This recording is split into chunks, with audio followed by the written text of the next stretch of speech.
Good afternoon, everyone.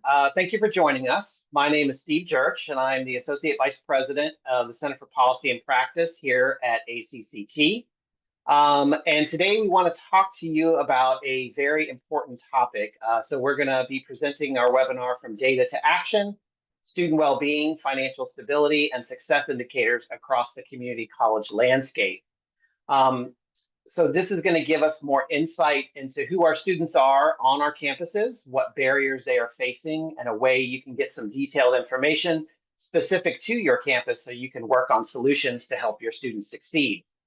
So before we get into discussion, I want to take care of a few housekeeping items. So you may have heard when you joined that we are recording this, and we will be sending it out to the registration list in case you were not able to join in person. And at the end, if there's time left, we'll be taking questions. So please use your Q&A function on your screen to ask, and we will get to them as soon as we can. So today what we're going to do is we're going to hear from some experts from the Trellis Strategies, or from Trellis Strategies, about a student financial wellness survey that they conduct annually, and it paints a picture not just nationally, but actually at your own institution, and helps you get the information you need to support your students.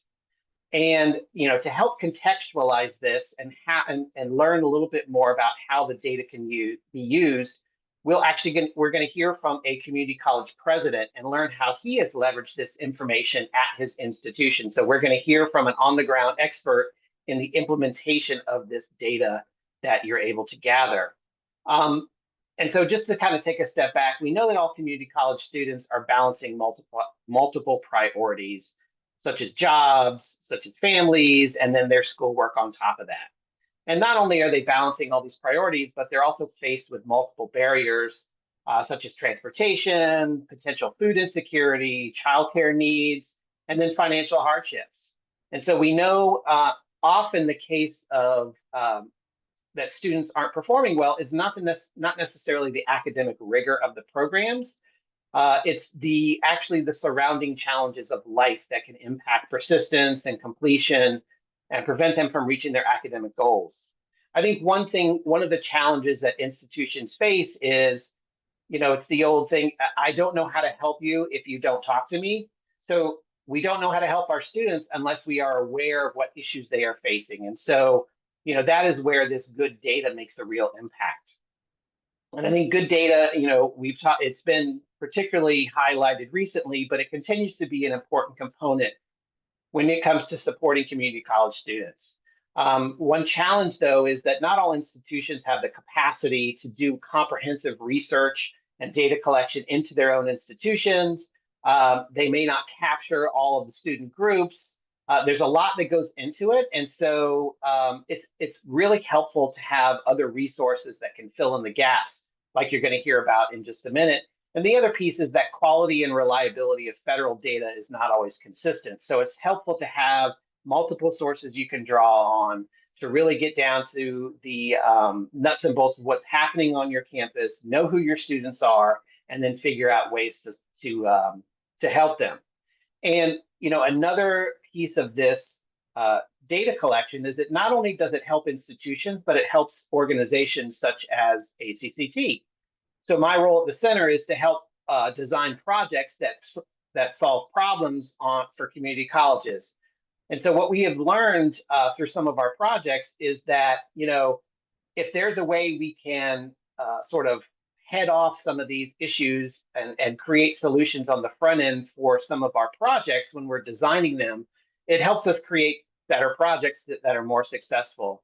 And the other thing is that data like this, we can go into issues that we need to focus on because it helps identify things that our students are facing, and then allows the center to work on those solutions that are impacting institutions. So it helps us do our job better to help our institutions support their students. And so I am obviously not the expert on this. So now what I would love to do is introduce our panel and then let them take you through this whole process. So I want to start by introducing Allison Cornett from Trellis Strategies. She is the Director of Research. Abby Willems is the Research Strategist at Trellis Strategies. And Dr. Michael Baston is the president of Cuyahoga Community College, and he is going to give you some great insight on how he is leveraging this information. And so with that, I'll turn it over to Allison to take you through the agenda and present the information. Thanks so much, Steve. Really quick, just wanted to go through our agenda for today. So we're going to kind of give an overview of the Student Financial Wellness Survey, and then we'll do a deep dive into some of our findings from our latest implementation conducted back in fall of 2024, including our findings related to financial security, student well-being, students who work while enrolled, students supporting their families, and then also kind of a deep dive into student success. And then, like Steve mentioned, we're going to have kind of a perspective from an on-the-ground practitioner, Dr. Baston at Cuyahoga Community College, to kind of talk about how their campus has been able to use the wellness data. And then lastly, we're going to cover how to participate in the upcoming administration of the Student Financial Wellness Survey this fall, which we're currently recruiting for. And then if we have time, we're also going to get into some Q&A. With that, I will go ahead and we can get started here. Just a little bit about Trellis Strategies. We are a nonprofit research and consulting firm focused on advancing post-secondary education and strengthening the workforce. Since launching our survey shop back in 2018, we have surveyed over 5.3 million students and have been active in higher education research for nearly 4 decades, including projects like the Student Financial Wellness Survey. The Student Financial Wellness Survey, or SFWS, we know it's a little bit of a lengthy title, is a self-reported online survey that documents the financial well-being and student success indicators of post-secondary students across the nation. Over the last 7 years, our team has really deepened our understanding of these issues, particularly their impact on student success, the perceived value of education, and student support in higher education, all of which we'll be covering today. On the institutional side, we've seen colleges and universities use survey results to raise funds, develop programs, assess initiatives, and affirm the importance of supporting their students. So this slide just features our latest aggregate report, which came out last month, as well as our infographic for the 2024 survey. These are all available on our website. I'll pause for 10 to 20 seconds here in case anyone wants to scan these QR codes. Otherwise, we'll also drop links to these reports in the chat during Q&A.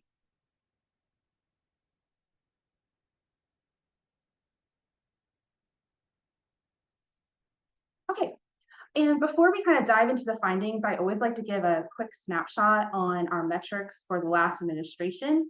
And we are really lucky to collect over 53,000 responses from students at 104 colleges and universities across over 30 states, with a nearly even split between 2- and 4-year institutions.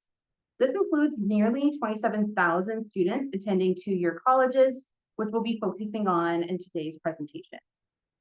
The overall response rate for the survey was just under 8%, with a strong 82% completion rate, which is really in line with what we see with other voluntary student surveys. The survey was conducted over a 3-week period from late October to mid-November 2024, ensuring students were well into their semester when they were invited to participate. Our first topic area will be on financial security, and we know that many college students across both the 2- and 4-year sectors experience financial insecurity while they're enrolled. This state of financial instability is characterized by difficulty meeting their essential needs, frequent cash flow shortages, concerns about affording their educational expenses, and maybe unexpected levels of student loan debt.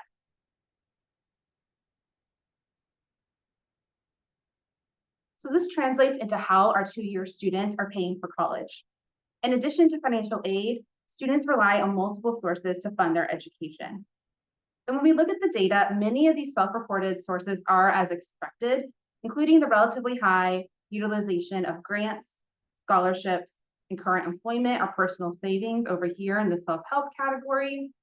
However, we also see students turning to sources of credit, including credit cards, to pay for college, which translates into about nearly 1 in 5 or 18% of our two-year students reporting that they're using credit cards to pay for their college expenses. Given what we saw in the last slide, it's not surprising that 51% of our two-year students with student loan debt in the 2024 Student Financial Wellness Survey had more loan debt than they expected at that point. And for these students with student loan debt, 69%, so nearly 7 in 10, expressed a low or very low confidence in their ability to successfully repay that debt after graduation. And even after piecing together these various sources of funding, reports of financial fragility were all too common among our two-year respondents. Among two-year students, 69% revealed they had faced financial challenges or difficulties while in college. And we see these financial issues leading into anxiety, with nearly half of our two-year students, just about 48%, reporting financial challenges, also indicating that they are having difficulty concentrating on their schoolwork due to their finances. Only 26% disagreed or strongly disagreed with that statement. And then among all of our two-year students who participated in last year's survey, 58% would have trouble getting $500 in cash or credit in order to meet an unexpected need within the next month, with only 28% indicating they would not have issue getting that amount of cash or credit. Students at community colleges also reported running out of money at alarming rates. Across the survey, 73% exhausted their available funds at least once since January 1st of 2024 and the time they took the survey, which would have been in October or November of that same year. And then we can see here in this far right chart, 25% ran out of money 8 or more times in that same time frame.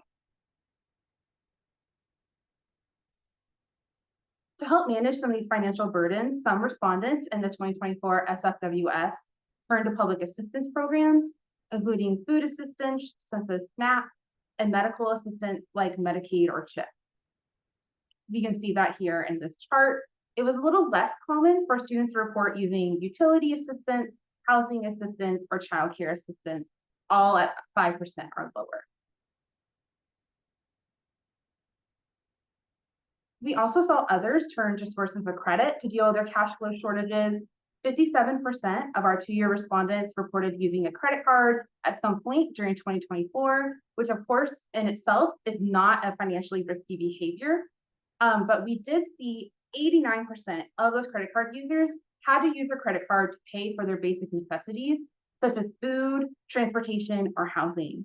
And if they're unable to pay that off in full each month, they might be incurring high levels of interest and maybe ballooning those payments out.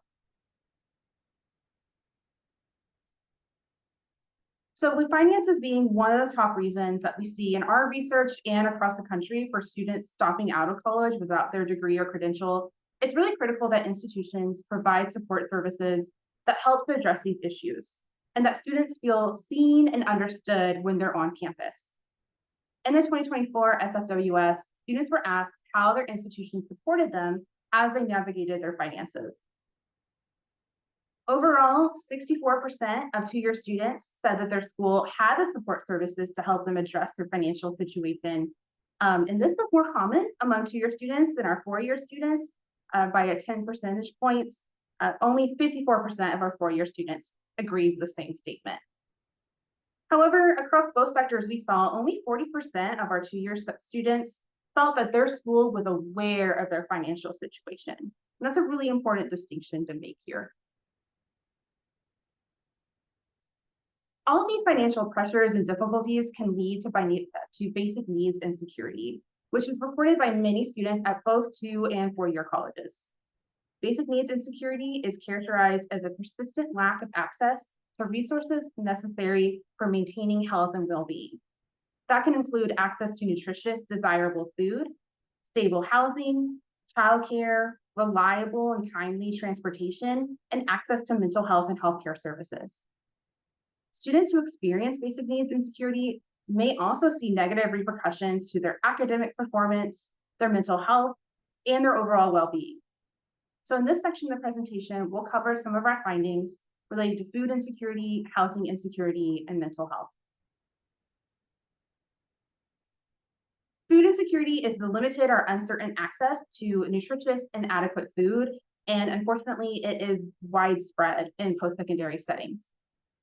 In the 2024 Student Financial Wellness Survey, we saw 43% of two-year students faced low or very low food security within the prior 30 days of taking the survey, so anytime during September to November of 2024. This slide also features some of those indicators of food insecurity to really put this all into context for us. Nearly half, about 45% of all of our two-year respondents couldn't afford balanced meals.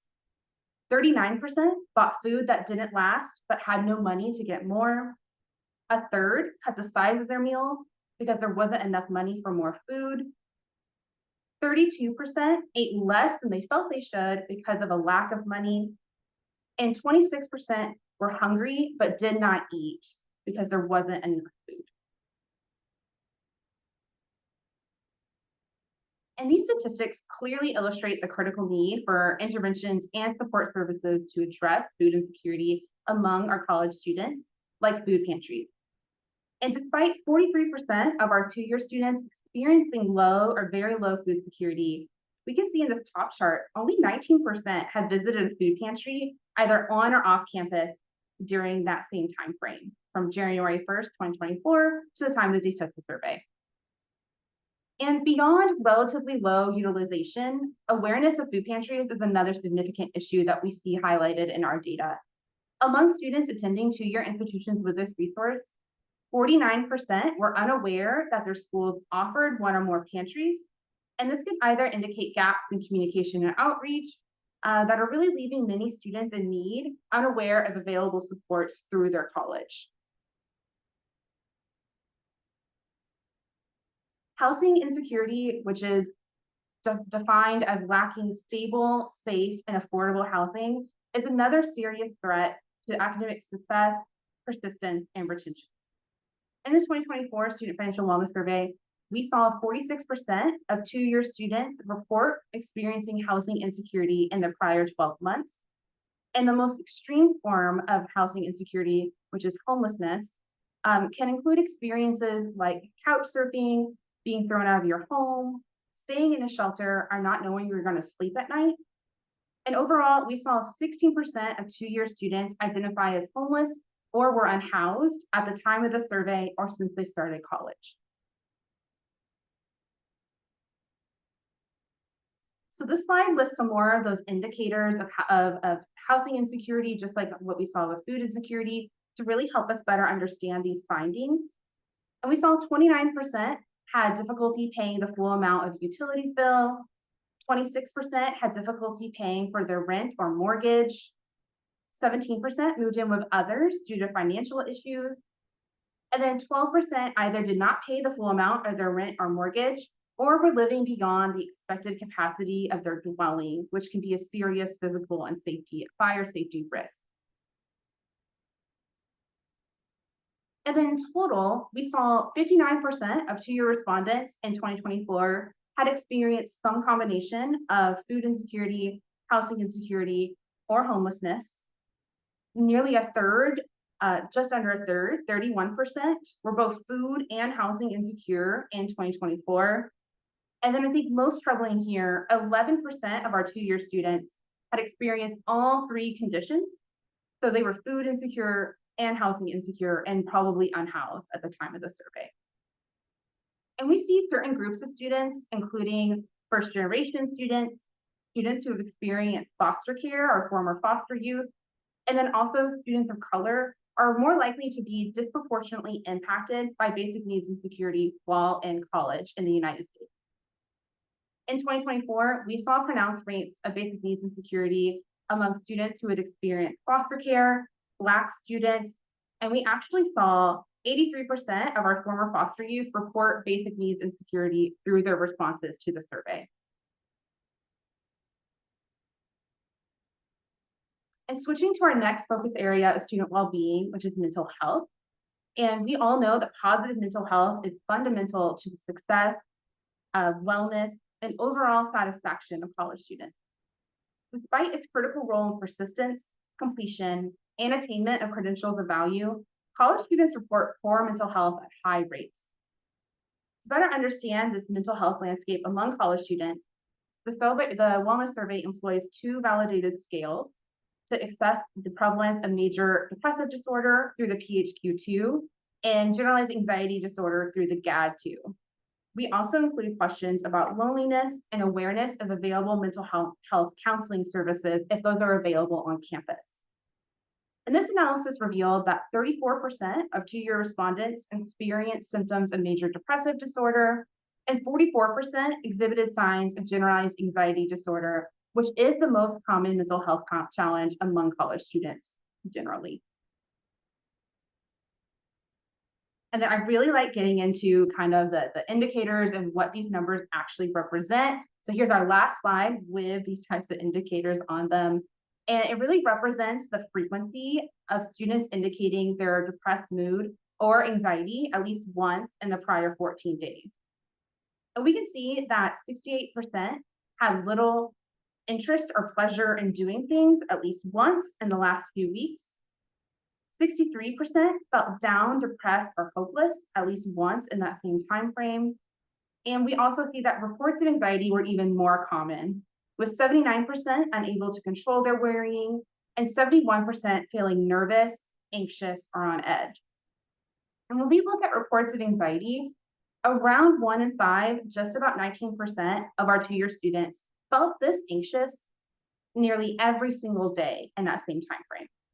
That's a lot of students expressing a lot of anxiety in a pretty short time window. Another critical component in mental wellness is feeling community and connection with others. And in general, loneliness among American adults has increased since the onset of the COVID-19 pandemic.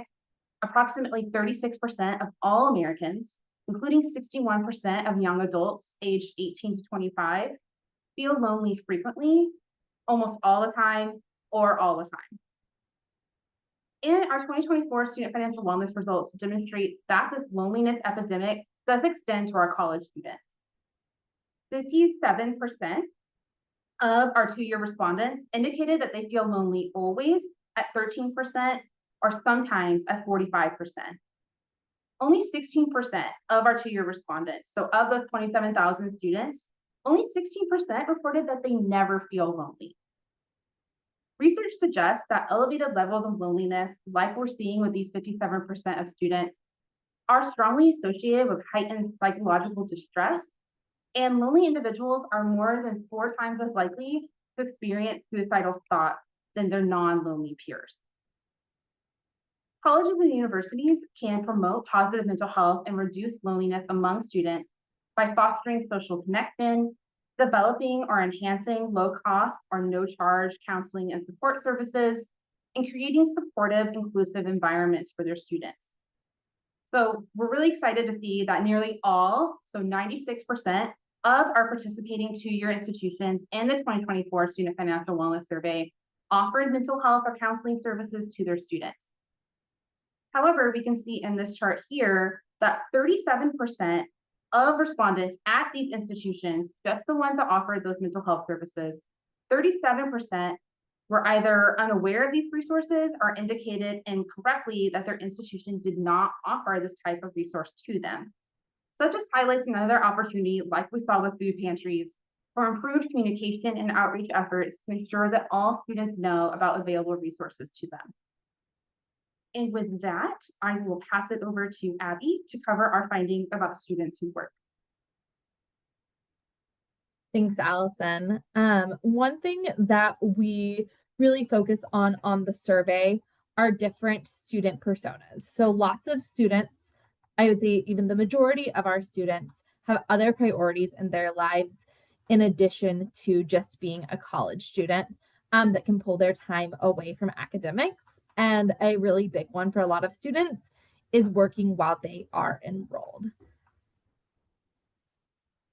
You can go to the next, perfect.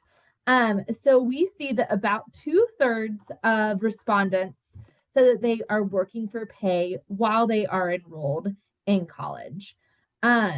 We see that about 80% of two-year students indicated that they only have one job.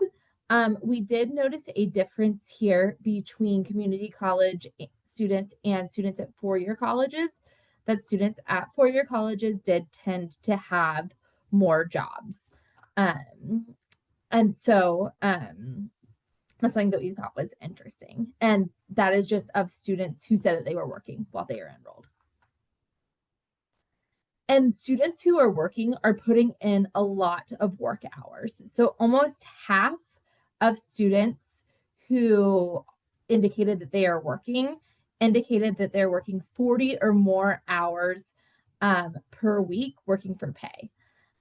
So we can see here also that our students who are full-time college students are working less hours than our students who are part-time college students, with over half of part-time community college students working 40 or more hours a week. So when we're thinking about our students, we're thinking about they have a full-time job on top of a part or even a full-time course load, with those 38% of community college students who are full-time students still having that full-time or even more job.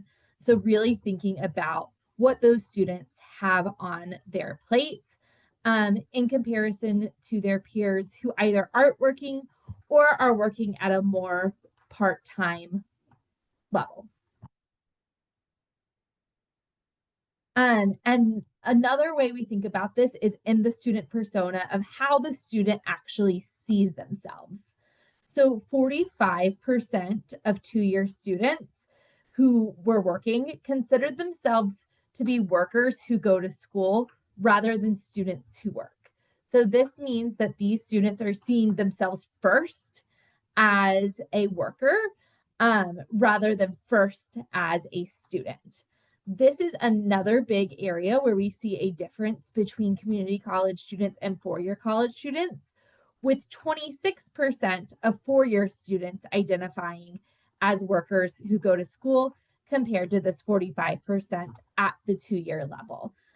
So that's another area where we think it's really important to know who our students are and kind of who they see themselves as, what is the priority in their life.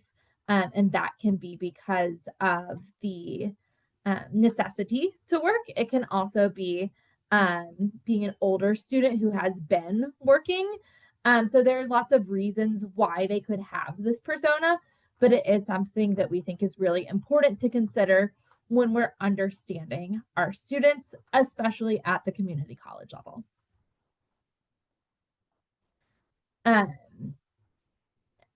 Oh, I think that was, oh, sorry.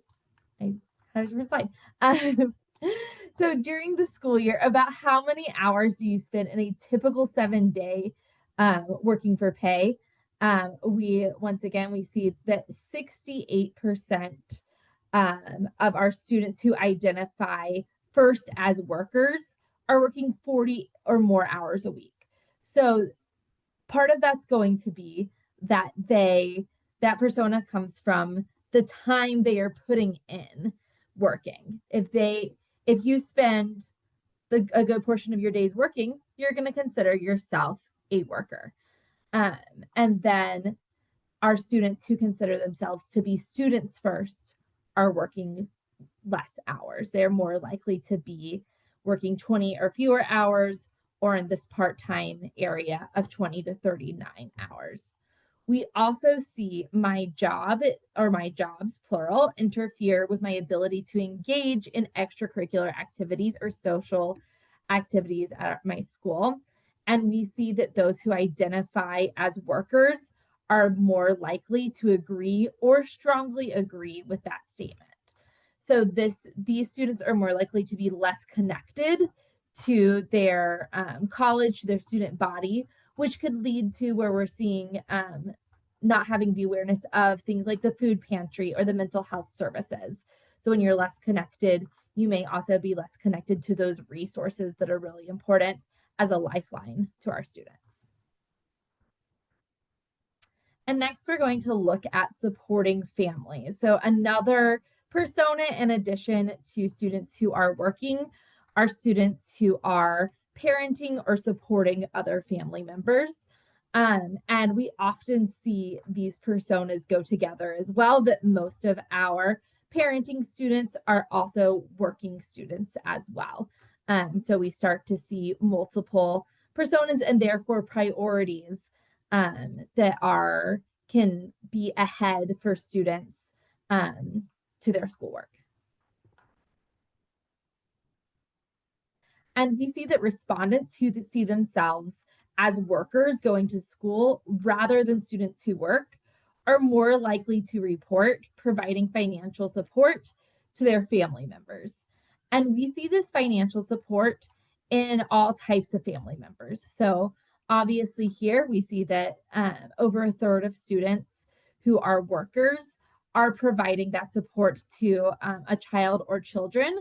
But they're also, those students who are workers are also providing that support to their spouse, also to their parents or guardians, or to other family members. So these students are being pulled in lots of different directions. In addition to being students and workers, potentially working 40 or more hours a week, they are taking care of a child or children or their parents. And we hear a lot about the sandwich generation of those who are taking care of both their children and their parents. And I think we're starting to see this here in this data, where students are taking care of multiple generations in their family. So 23% of 2-year of community college students reported being a parent. So that is another very important persona. 9% of respondents also indicated that they are a caregiver or legal guardian to other dependents other than children. So there is a lot of overlap between these two groups. Overall, 9% of respondents reported being a parent or caregiver to other dependents.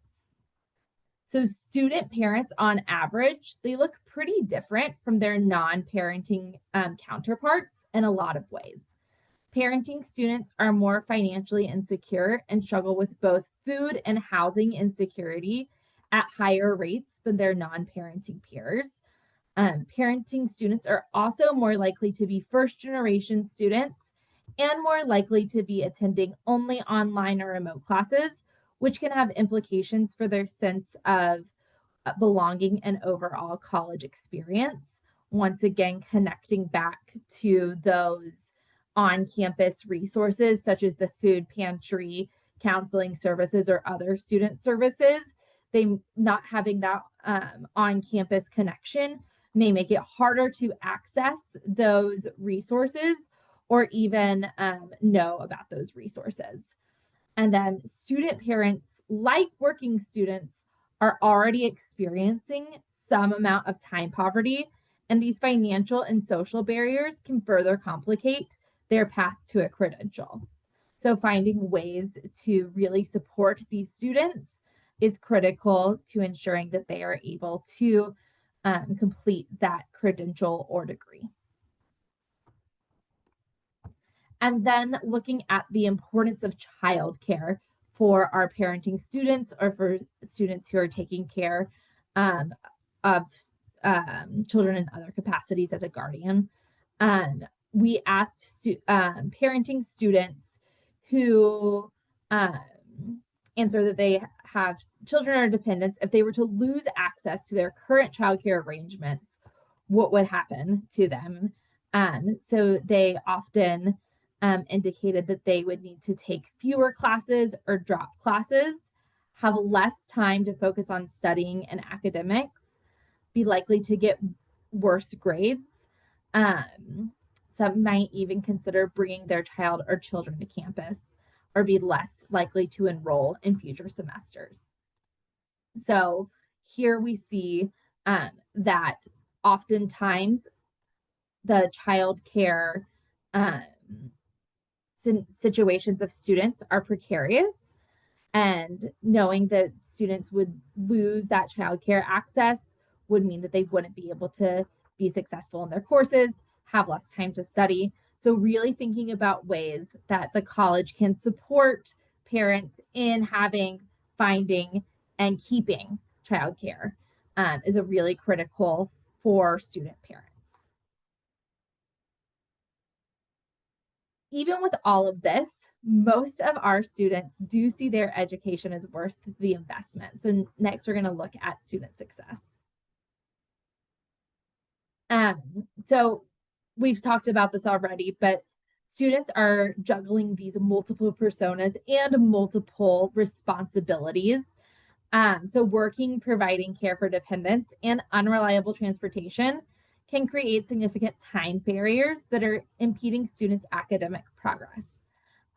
So 14% of community college students indicated that they have a lack of reliable transportation that caused them to miss classes. 24% indicated that having a lack of childcare caused them to miss classes. And then 24% indicated that having a conflict with their job caused them to miss classes. So when students are missing classes, it's due to these other barriers that they have going on in their lives. But we do see that even with all of these barriers, students do feel like college is a good investment for their financial future, which is good news at the end of the day. So 78% of community college students agreed or strongly agreed that college is a good investment. And then 85% agreed or strongly agreed that a college degree will provide them with a higher quality of life. So we are very happy to see that even with all of these barriers that students are being presented with, they do feel like it is worth the time and the effort and the difficulty that they're going to be able to provide a better life for themselves and for their families. And with that, I am going to turn it over to Dr. Baston to talk about how Cuyahoga Community College is using the data from the Student Financial Wellness Survey to improve outcomes and experiences for their students. Thank you so much, Abby. We are really pleased to be able to have not just data, but actionable intelligence. And we use this in 5 very distinct ways. The first is we use the data for prioritization to identify which financial challenges most disrupt academic success. In our case, we know that transportation insecurity, food insecurity, and housing instability are the primary things that we needed to target. So it may be different in different institutions that are using the instrument, but that helps us to prioritize how we move into our next phase, which is partnerships.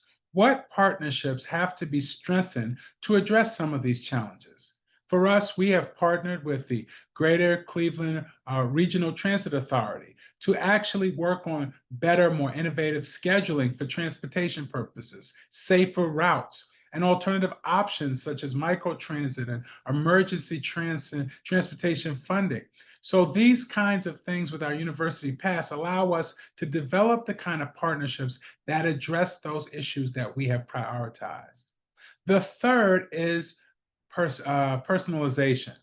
We really believe in the power of the segmented student population, whether they be parenting students, first-generation students, full-time workers, to be able to understand what the presenting issues are by the segmented groups would enable us to tailor our interventions, such as emergency aid or flexible class schedules or financial counseling, so that we could do it based on the specific needs and usage patterns. But that comes with having some actionable intelligence, and this survey helped us with that. The next is promotion. As was mentioned in the presentation, some students simply don't know all that is available. And so using this data helps us to boost student awareness of existing support, like our food pantries, our emergency grants, our University Pass program, through consistent student-centered messaging. Because many students simply didn't access the resources because they were unaware of their existence. So our ability to take some of the data points and say, did you know, to the appropriate our population that we've identified as being in need of these issues ultimately helps us to really promote not only the utilization of all these support services, but also destigmatizes them and helps get the word out. And then the last and most important from our perspective is persuasion. We are able, because of the survey, both instruments that actually allow us to do deep dive with students, as well as the survey instrument itself, to use real student stories, the voices of students. One of our reports from this series was our transportation report, where we actually had the voices of students that we could share. We also have these data-driven narratives from the actual survey so that we could advocate for investment and institutional support. You know, these stories are woven into board presentations when we're advocating to our board of trustees for increased basic needs funding, or a part of our donor campaigns to make the case for emergency transportation or food assistance funds, and other grant proposals to external funders seeking student success innovations. One of the great things that I think about is that on every one of my campuses now, I have a food pantry. We were able to use the data from this specific survey to share and demonstrate the need. The level of food pantries that we had prior to sharing the data was sort of not as robust. But our ability to take this data, the voices of students, to our foundation board, got many of our foundation board members to personally lean in to help us build and endow our food pantry so that we have supports for students moving forward. You know, the data that we heard from our transportation report allowed us to understand the real voices of real students, the fact that they needed more reliable vehicles because that was an issue. And the fact that some of them had the limited modality options due to the cost of Uber rides and things like that. So how could we address those issues? Some of the narratives from the specific data about emergency vulnerability. You know, 61% of our students would have trouble accessing $500 in an emergency. You know, that enabled us to share that information with a funder who then made a substantial contribution to improve and enhance our emergency fund. The idea of the food and housing insecurity. This data was helpful as we built our Scholar House. We now have, adjacent to our campus, a Scholar House which allows single parents to actually be a part of set-aside public housing units while they're in school with childcare on premises so that they could actually finish their education, that they could make sure that their children were in a safe place and have the transitional support when they finished their time at the college. But this data helps to amplify the needs and helps us to build the case for support. When we think about the mental health crisis, this information shared the fact that so many of our students feel lonely. So many of them have various different kinds of challenges. So what would be the other things that we could do to help them, like developing virtual interest groups, because many of them are working multiple jobs and can't have as much robust campus engagement. But how do you do alternative programming to help you actually address that issue? So it is very important to recognize that there are lots of ways we can use this comprehensive data to not just have good information, but actionable intelligence. And we've been very successful in taking this information and raising the awareness, garnering the support, and helping students. Abby? Thank you so much, Dr. Basson. That is so awesome to hear about the ways that you're able to use the data. I am especially blown away by the Scholar House, having those multiple levels of support for parenting students. That's something that we see so clearly in the data, is that often those students really struggle. So hearing how you all have really addressed that need in a head-on way is amazing to hear. So thank you so much for sharing that. I think our team, Allison and I, talk a lot about how sometimes we're in a data bubble and we don't always get to hear how our institutions are using the data to improve the lives of students. So hearing that really makes our day, and is great to hear how the work that we're doing translates to something real and actionable. So now I'm going to talk a little bit about the process to participate in the survey. We try to make it as easy and straightforward as possible, but there are a couple of steps to the process that I'll go through. And first, I want to talk a little bit about the deliverables. So what do participating institutions actually get when you participate? So you receive a customized report with peer group comparisons. And if you downloaded the report that Allison alluded to at the beginning of this presentation, the institutional report looks very similar to the national report. It goes through all different personas and areas of the survey. We do have actual examples of both the school reports and school infographics. If that's something you want to see, I believe my contact information is at the end of this presentation, so I'm happy to share those as well. So we have those customized reports. We have a one-page infographic. Starting this year, this is new. So if anybody other than Dr. Baston is on here who has participated in the past, this is something that we are now able to provide starting this fall, is the de-identified data file of your participants. So it won't include student names or any identifying information, but you will have the student level responses for every question in the survey so that you as an institution can do your own, additional research with the data, really dive into it more deeply. So I see Dr. Baston nodding. So I know that folks will be excited on campuses to really be able to, dive into the data. So we're really excited about that. We also have access to additional ad hoc reporting. So let's say that you're really interested specifically in your parenting students and want to learn more about those parenting students. We can do a report that's specifically about those students, including the, breakdown of who those parenting students are. We are also always happy to do presentations to campus stakeholders. So I have done several of these this year where we really get to dive into the results from the survey. I've done this with board members. I've done this with faculty and staff. I think as many people on campus as who can hear about the results and be aware of who they're interacting with on campus is really valuable. And then access to aggregate reports and research briefs on specific topics. So all of this is part of the survey. All of this is free. And then the steps to participate in the survey. So by September the 22nd, institutions send their letter of intent, which is just either a form that you fill out or a physical letter saying that you are participating in the survey. That includes the IRB decision. We do not have a dedicated IRB, but are happy to go through the IRB process at your institution. I am the one who fills out any forms, sends any necessary documents for that.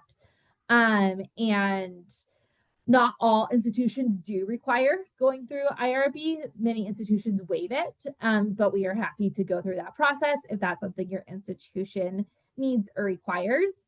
And then the last step that is due by September the 22nd is sending the data file with the student information and demographics that we use to send the survey out through our Qualtrics system.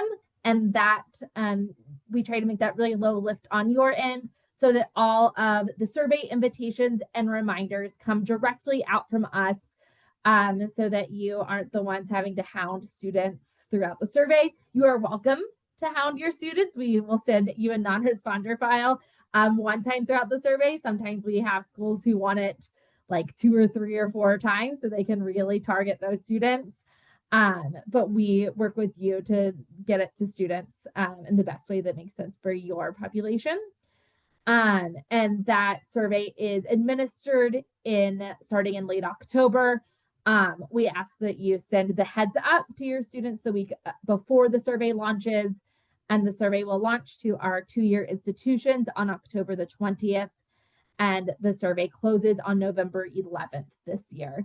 So it's open for about 3 weeks. We close before Thanksgiving, so we're not asking students to take a survey over Thanksgiving and at the end of the semester when things get really busy with finals and everything. And then you will receive your reports and all of that in March of 2026. So if you are interested in participating, you can reach out to the surveys at trellisstrategies.org. That goes to both Allison and myself and a couple other people on the research team. I will likely be the one to respond because I do head up our recruitment and onboarding efforts. But if you want to get Allison too, she's on that email as well. So like I said, steps to participate, September the 22nd, for survey launch October the 20th. So we have a little bit of time here this summer, but if you have any questions, if you'd like to meet to discuss further, if you'd like to see, the survey instrument itself, the participation documents, anything like that, you can shoot us an email at the survey's email, and we will get back to you to set up that meeting, have further conversations, or just get you some more information. And I believe we have about 10 minutes left if there are any questions, Steve. Yeah, thanks, Abby and Allison and Dr. Basson. But I wonder if you could reiterate just for 1 second. First of all, this was the perfect example of how data can drive results, right? I think you heard some great examples of, what supports institutions can put in place based on knowing what the challenges are. So you mentioned, how much does this cost institutions to participate again? Could you say that nice and clear and loud for them? It is $0. It is totally free. This is part of Trellis Strategies' work as a nonprofit. So this is a tremendous resource. And, I don't know how many things are free in this world, but if you're not taking advantage of this, I think you need to. So again, if you want to put some questions use your Q&A function, we did have one come earlier. It was specific to the mental health slide. So I'm not sure. And it asks about what would the numbers look like in prior years. So I'm not sure if you're like well versed in previous years survey data. But if you could speak a little bit to potentially what those numbers look like in prior years. Yeah, that's a great question. So we added these questions. First, the year, really that core pandemic year, 2020, we added questions based on some rapid response surveys that we did, just checking in, seeing if students were stressed, if how they were feeling. We weren't using these kind of validated scales, but we have been using these scales for, I believe, the last 4 years, so starting in 2021. And these numbers have stayed remarkably consistent. When I was preparing the notes for this presentation, I noticed I only had to change from last year, so from 2023 Student Financial Wellness Survey. I think I had to change 1 or 2 numbers on this slide, maybe by a percentage point at most.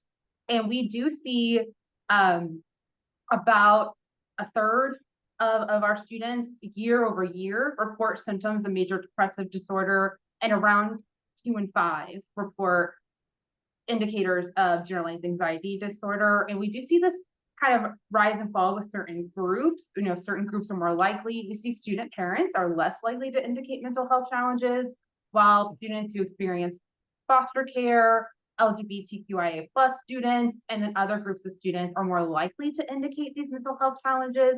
But we've seen this data stay remarkably consistent around these same numbers year over year since we added them to the survey back in 2021.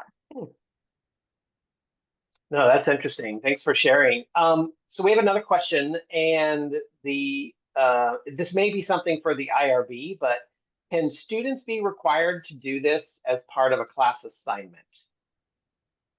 Yeah, so we do the IRB at every institution. If that's something that you want to bake in, if you have maybe a first-year student course or a financial literacy class or something to that degree, and you want to require this as part of that course or seminar, that is totally up to your institution.